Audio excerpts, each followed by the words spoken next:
Pool మఖానాతో ఈ విధంగా మంచిగా స్వీట్ రెసిపీని అయితే చేసుకోండి. ఇవి మనకి ఒక డబ్బాలో స్టోర్ చేసి పెట్టుకుంటే 1 మంత్ వరకు కూడా చాలా క్రిస్పీగా బాగుంటాయి అన్నమాట.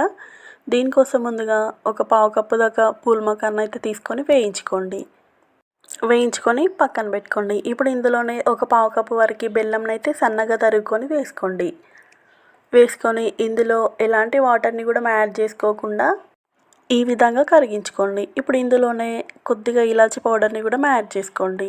అదేవిధంగా ఒక 2 టేబుల్ స్పూన్ వరకు నువ్వులను కూడా యాడ్ చేసుకొని దీన్ని అయితే ఒకసారి మంచిగా కలపండి.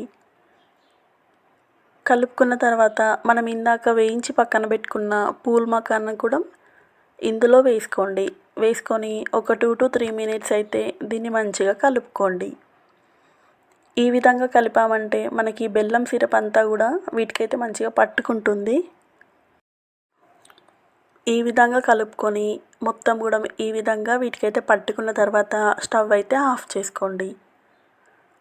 చేసుకొని చల్లారిన తర్వాత దీన్నైతే ఒక ప్లేట్లోకి అయితే తీసుకోండి. మొత్తం చల్లారిన తర్వాత వీటినైతే ఒక్కొక్కటి ఈ విధంగా అయితే విడదీసుకోండి.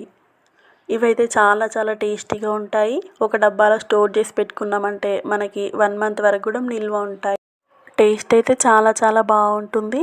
ఇవి మనకి చాలా క్రిస్పీగా కూడా ఉంటాయి. చాలా హెల్తీ ఫుడ్ కూడా ఇది. ఖచ్చితంగా మీరు కూడా తప్పకుండా ట్రై చేయండి. చూడండి ఎంత క్రిస్పీగా ఉన్నాయో. 1 మంత్ వరకు కూడా ఈ విధంగానే ఉంటాయి.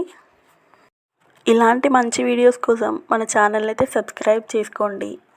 లైక్ చేయండి, షేర్ చేయండి, కామెంట్ చేయండి. Thank you for watching.